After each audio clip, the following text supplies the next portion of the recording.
¿Qué tal? ¿Cómo le va? Gracias por acompañarnos una vez más en Puebla La Prioridad. Hace algún tiempo habíamos ya platicado acerca del grave problema que representa el que las personas que padecen alguna discapacidad tienen que enfrentar pues una serie de retos mucho más fuertes, mucho más importantes que los que nos decimos perfectamente sanos.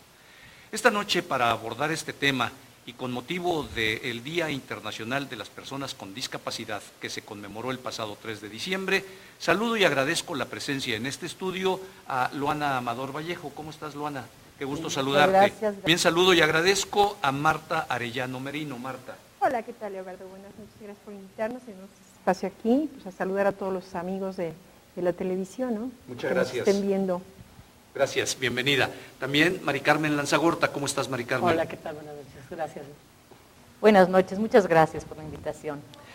Bueno, pues yo no sé qué tanto tenemos como sociedad conciencia de lo que representa que una persona con alguna discapacidad, que sabemos que hay diferentes tipos, tenga que enfrentar pues los retos de la vida cotidiana, más lo que representa esta discapacidad.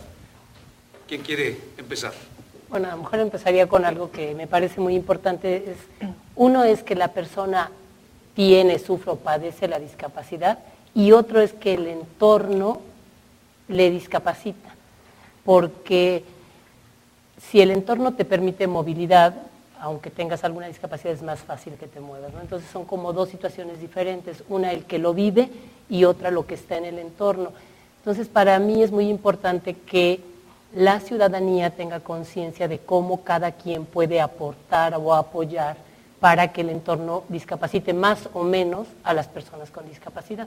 Eso por el lado de lo que se refiere a la movilidad, pero habría que ver el aspecto del maltrato, de la discriminación, del rechazo, etcétera. Una primera opinión, Luana. Sí, claro, yo ahí agregaría el tema que si damos al concepto de accesibilidad una connotación más amplia, hablamos de accesibilidad a la vida.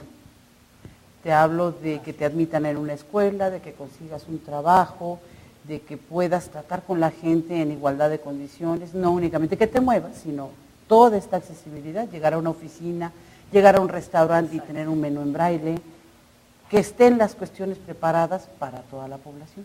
Y entonces ahí es donde ya se hace mucho más compleja, ¿no?, esta situación, ¿no? Marta, una primera intervención. Sí, claro, yo lucho mucho por las personas en el área laboral, puesto que hay mucha discriminación para las personas, no están las instalaciones adecuadas, no es el trato correcto de los compañeros, no estamos con esa sensibilidad ni esa educación para tratar a un compañero discapacitado, que no nos damos cuenta que en cualquier momento nosotros podemos ser una persona discapacitada. Lo vemos como algo extraño junto a nosotros. Lo que es eso, y personas de tercera edad también es muy difícil, porque te marcan mucho la misma sociedad y no te da la libertad, y hay gente súper preparada, llena de ganas de vivir, son padres de familia que por algún accidente se quedan sin trabajo, y pues les cerramos las puertas, sin querer les cerramos las puertas. Yo creo que hay que sensibilizar mucho a los empresarios, darles a conocer muchas oportunidades que tienen de incentivos, tanto en Hacienda como en otros lados, para que podamos ir abriendo puertas para ellos, ¿no? Ya lo veremos más adelante cuando hablemos del aspecto laboral, Sí. cómo lo enfrentan las personas con alguna discapacidad. Natalia, una primera opinión. Recuperando un poco lo que han dicho quienes me han antecedido, les diría que ciertamente hay dos conceptos de lo que es la relación persona-entorno. Una que es la que ha prevalecido hasta el momento, en que es el individuo el que tiene que acceder o el que está incapacitado para acceder a ese entorno. Y por tanto le relegamos a ese individuo el que tiene que hacer en lo personal cualquier esfuerzo, un plus esfuerzo más bien, claro, él y su familia para entrar a lo laboral, a lo educativo, a lo personal, a lo social. A lo social. Sí. Y existe el otro paradigma, la otra concepción que cada vez más va haciéndose valer en el mundo, que es el entorno el que impide el acceso. Y esto, el entorno es muy amplio, no solamente va en cuanto a la accesibilidad física, arquitectónica, urbanística, es como bien decía Luana, permitir el acceso en igualdad o equiparación de oportunidades en las escuelas. Por ejemplo, hemos realizado recientemente un estudio en que en las escuelas públicas están siendo rechazados más los chicos con discapacidad que en muchas de las escuelas privadas. Y por su naturaleza sería lo contrario. Claro, habría ya, vamos, con una definición mucho más clara que las escuelas públicas tendrían la obligación, como la tienen las particulares también, pero mucho más definido del lado de la educación, ¿no? Desde el punto de vista gubernamental. Este día 3 de diciembre pasado es en el mundo en donde se conmemora este día y que seguramente tiene por objeto despertar la conciencia en la ciudadanía del mundo. Vamos en camino de lograrlo, son esfuerzos aislados, ¿cómo lo perciben ustedes?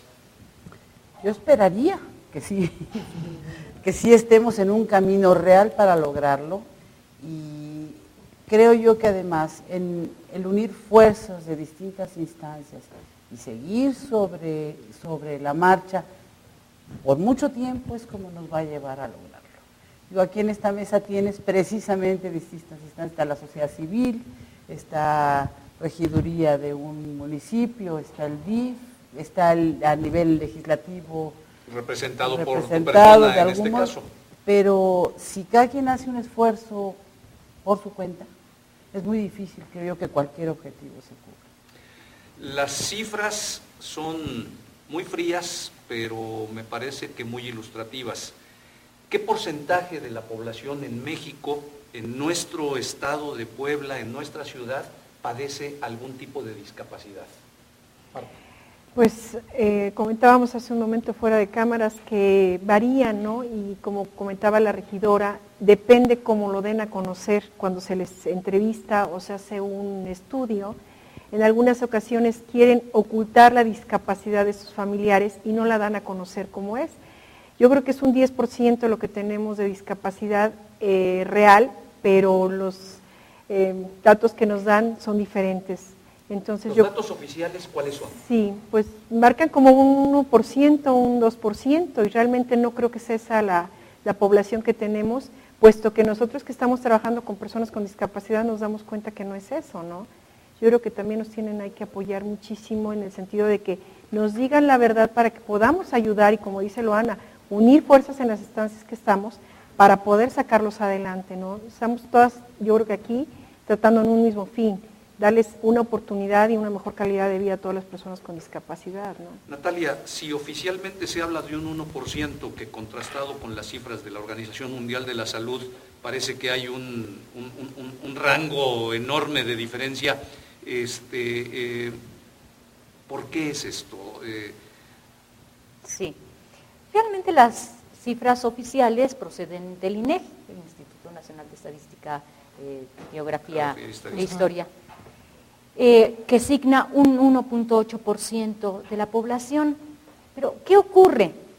Cuando se registra el censo, cuando se levanta el censo, que en este caso tenemos los datos más cercanos, los del año 2000, la ciudadanía bastante poco sensibilizada sobre la temática niega a sus propios familiares con discapacidad. Estando presentes ahí, ni siquiera son anotados como existentes. Las preguntas, que es realmente el instrumento con el que trabaja el INEGI, han sido poco sensibles para detectar si verdaderamente una persona entra o no en el rango de persona con discapacidad. Todo esto enmascara o limita, infrarregistra la existencia, el número de personas con discapacidad. Recientemente, con la intercesión de la diputada Luana, en el INEGI federal, se percatan que haciendo un estudio, cambiando un poco las preguntas, trabajando también con los mismos jóvenes que realizan el registro, las encuestas, sube a un 5.4%. Aún sigue siendo infrarregistrado, porque si nosotros partimos de lo que ocurre en el grueso de los países y que lo tiene asignado la Organización Mundial de la Salud, que habla que hay un rango de 7.5 a 12.5% de la población mundial, y que varía, obviamente varía por muchas condiciones, las condiciones del desarrollo socioeconómico, sociales, de salud, culturales, etcétera. geográficas incluso, ¿no? Claro. Definitivo. Y que entonces sí puede fluctuar un poco, pero no un rango que resulta que dados estas cifras, somos el país que menos personas con discapacidad tenemos en el mundo. Claro. Me pregunto. Tenemos que ir a mensajes. Al regresar, Mari Carmen, esto me parece que refleja un problema gravísimo, que es la estigmatización que hace nuestra sociedad acerca de las personas con discapacidad. Vergüenza es lo que provoca en los familiares de alguna persona que padezca alguna discapacidad. Me lo dices al regresar de mensajes. Volvemos en un momento. María de Carmen Galindo. ¿Usted cree que las personas que padecen alguna discapacidad y que viven aquí en nuestra ciudad, que pueden no tener el sentido de la vista o alguna discapacidad física, tienen facilidades aquí en nuestra ciudad? Pues yo veo que no, porque a veces los choferes no recogen a los que están inválidos o los que están cieguitos. Y, por ejemplo, las facilidades que puedan tener para caminar en la ciudad. Pues a veces no. No, porque a veces hay pisos muy resbalosos también y no pueden, a veces se llegan a resbalar y se caen. ¿Y de quién cree usted que es responsabilidad de arreglar esto? Yo creo que del gobierno, ¿no?